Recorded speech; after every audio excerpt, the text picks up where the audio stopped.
ngilangin juga gitu apa yang di ini pemerintah. Cuman mungkin masalah penyaluran nih, saya mau nanya Pak Uji, Pak Uji gimana nih untuk apa namanya memastikan bahwa penyalurannya itu memang udah tepat sasaran tuh gimana ya kira-kira? Saya kira kan gini ya, terlepas dari beberapa kekurangannya, tapi improvement terkait dengan siapa penerima itu harus kita akui.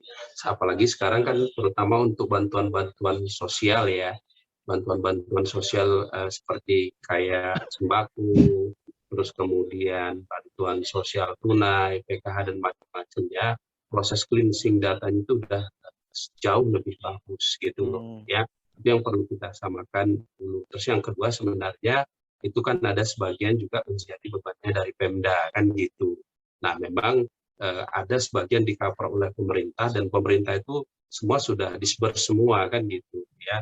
Jadi dan kemudian data-data pun udah jauh lebih bagus. Nah, bahwa kemudian ada sana sini, tapi memang faktanya APBD kan banyak yang belum tersalur masukkan.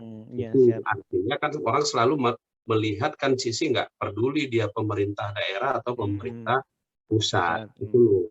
Jadi makanya saya sampaikan satu hal juga kadang-kadang kita yang di government ini, ya kenapa saya dulu merasa ya kata Bu Ari sama Pak Nur, walaupun di input tetap karena kita punya concern yang sama, karena ini harus segera tersalurkan dan kemudian informasinya sampai kepada pimpinan-pimpinan kita kan gitu. Jadi kayak sama Pak Nur kemarin ya kan, udah ini kan ada proses revisi, tapi kemudian revisi sudah oke, rapat sudah oke, ternyata teman-teman yang mendisperse kan juga perlu hati-hati.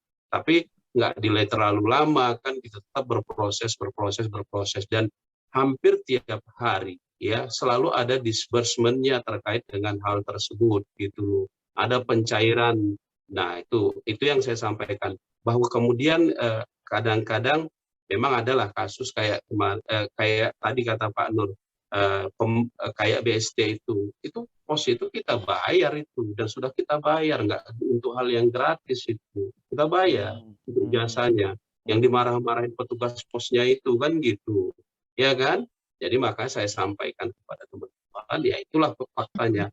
Terus kemudian ya seperti kata Bu Ari, saya pelaku ya, saya pengen COVID itu juga ya. Bagaimana di rumah sakit itu semua obat-obatan itu kita benar udah disupport itu berapa. Jadi hampir semua itu ditanggung oleh pemerintah. Jadi ini yang kadang-kadang kita kadang bandel tapi begitu terbatas itunya semua kita teriak tapi disuruh disiplin enggak. Tapi saya merasa. Terus yang kedua kayak tenaga kesehatan memang awal-awal masih terjadi tumpang tindih dan semacam karena proses kan kekhawatiran atau ketakutan. Jadi saya lihat Kementerian Keuangan banyak mengambil langkah-langkah yang cukup progresif ya. Contohnya untuk insentif tenaga kesehatan. Saya menyaksikan dengan mata kepala sendiri bagaimana tenaga kesehatan itu bekerja hampir 24 jam ya, dan mereka itu sangat berisiko saya kira. Mereka ada anak, ada istri, tengah malam melayani orang-orang yang katakanlah nggak tahu kita orang yang masuk ini dulu bandel atau enggak. Saya kan enggak juga kan gitu. Tapi melayani itu bagus gitu loh. Saya hampir menitikkan air mata tuh. Jam 11 masih ada, jam 3 ada orang teriak-teriak, dia masih datang sampai subuh. Nah, makanya itu ada. Nah, makanya sekarang oleh Pak Nur di Direktorat Pelaksanaan Anggaran DJPB itu banyak membuat terobosan-terobosan, artinya kita bisa memberikan tambahan uang persediaan untuk hal-hal yang seperti itu. Tapi nanti tetap diverifikasi oleh mereka. Ya, jadi tambahan uang persediaan untuk insentif tenaga kesehatan, demikian juga untuk layanan rujukan itu tadi, untuk rumah sakit itu tadi. Jadi ya kita memberikan yang biasanya 500 juta bisa kita kasih itu sekitar 7 sampai dengan 10 triliun. Nah, itu makanya saya sampaikan tadi, karena mungkin saya yang salah kali ya. Tetapi inilah yang menjadi concern utama dari pemerintah, yang mencegah kerusakan itu kan gitu. Makanya walaupun tadi di tempat Bu Ari belum dicairkan, tapi kalau ini nanti butuh tenaganya, saya berapa kali sama Pak Nur, Mas Fauzi ini mau ada tambahan lagi kan gitu. Artinya concern pemerintah terhadap hal itu tinggi. Kayak sembako tadi kan, untuk PPKM ini ada tambahan sembako lagi ya Mas ya, sekitar ada 2 kali. Jadi khusus, makanya kami bukakan sama Pak Nur, diperintahkan sama Pak Nur, kami membukakan rekening khusus sembako yang untuk PPKM ya Mas ya, untuk bisa kita tagging nanti. Disitulah concern pemerintah terkait dengan hal tersebut. Demikian juga dengan tenaga pendamping. Kemarin seolah-olah kan ada, ya memang tetaplah ya, namanya dunia ini, jadi kemarin kan ada dugaan bahwa mereka melakukan kutipan itu karena nggak digaji. Padahal gajinya selalu rutin diberikan di awal bulan, begitu loh Mas. Jadi itu yang saya sampaikan, tenaga-tenaga pendamping yang katakan kemarin di daerah Tangerang Kambil itu, nah memang itu adalah anomalinya saya kira. Jadi semua kalau kita lihat itu sudah ditanggung oleh pemerintah. Obat-obatan yang di puskesmas itu dari mana datangnya? Ya dari anggaran dari situ juga, dari mana lagi?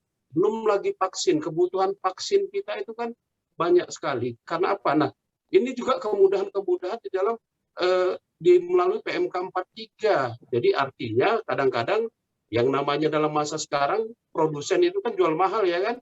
Kadang-kadang dia minta duit terlebih dahulu. Kita bayar ya, kita bayar. Ya kan? Contohnya yang untuk AstraZeneca Mas, itu dia minta duluan 1,4 T itu, padahal kontraknya cuma 1,6. Mau nggak kita bayar? Dia jual nanti ke negara lain kan gitu. Jadi concern pemerintah itu artinya jangan dikira bahwa produksi vaksin ini ya kan itu banyak di pasaran kan gitu. Akhirnya ya kadang-kadang kita harus bayar terlebih dahulu dan ini selalu kita bayar ya. Jadi kadang-kadang saya koordinasi nih dengan tempatnya, kadang-kadang yang membuat saya kadang-kadang puyeng juga karena kalau palas kita harus pastikan jangan sampai paludetnya lewat karena nanti itu bermasalah. Beda lagi hitungannya kan nanti kan? Beda lagi hitungannya. Ya, jadi itu kan persoalan juga Mas. Makanya saya sampaikan kepada Mas Oka, ya bahwa kemudian ada teman-teman seperti itu, iya, ya kan, bahwa kemudian ya itu kritik lah terhadap pemerintah harus sabar. Jadi saya kira podcast ini adalah salah satu untuk bukan kita mau bertengkar tapi beradu memberi informasi lah.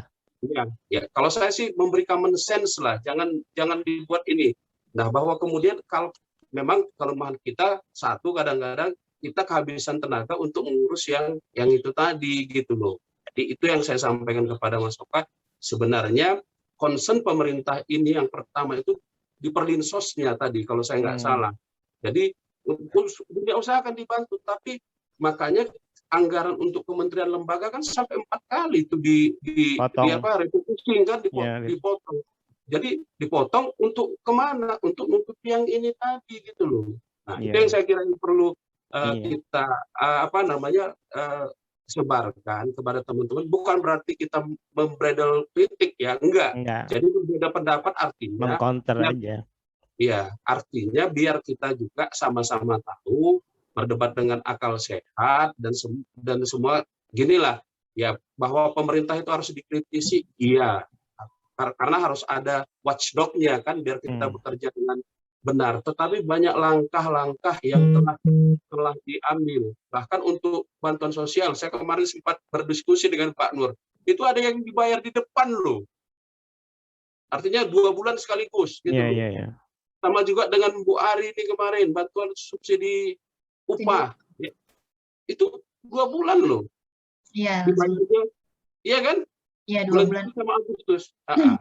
Udah terbayar. Nah, dalam hal ini saya beririsan juga dengan Bu Ari. Jadi saya bahagia sekali juga. Jadi artinya yang menjadi katakanlah pembuat regulasinya, teknikalnya ini teman-teman yang menurut hemat saya punya integritas yang bagus, punya pemikiran yang bagus dan concern juga yang bagus, sehingga kami lebih enak lah di waktu mengeksekusinya. Itu saya kira Mas Oka. Ya, makasih ya Pak Uji. Mungkin ke Pak Uji lagi nih. Kalau memang misalnya ada ya orang yang dianggapnya itu tadi kalau sesuai dengan harusnya dapat PKH atau BST terus tapi dia nggak dapat, sebenarnya kemana mereka tuh harus mengadu?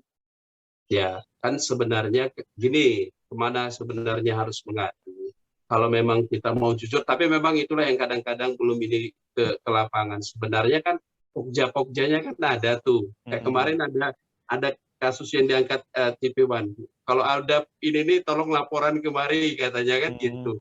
Ternyata waktu pas mau dilaporkan nggak ada juga ke sana kan gitu loh.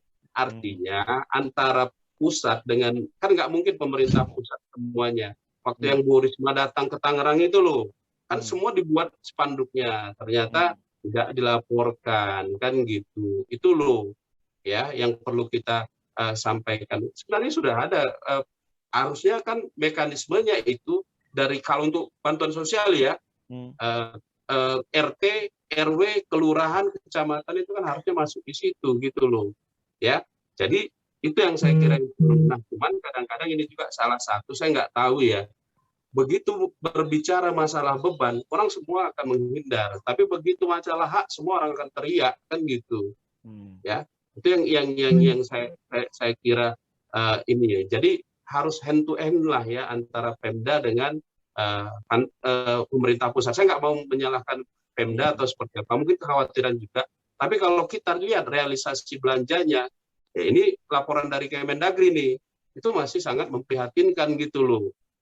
Padahal sudah banyak kelonggaran-kelonggaran yang diberikan Kementerian Keuangan dalam rangka merevisi APBD-nya untuk penanganan COVID gitu loh. Ya kalau untuk bantuan sosial tunai yang baru menyalurkan sepertinya nggak banyak. Salah satu DKI saya kira.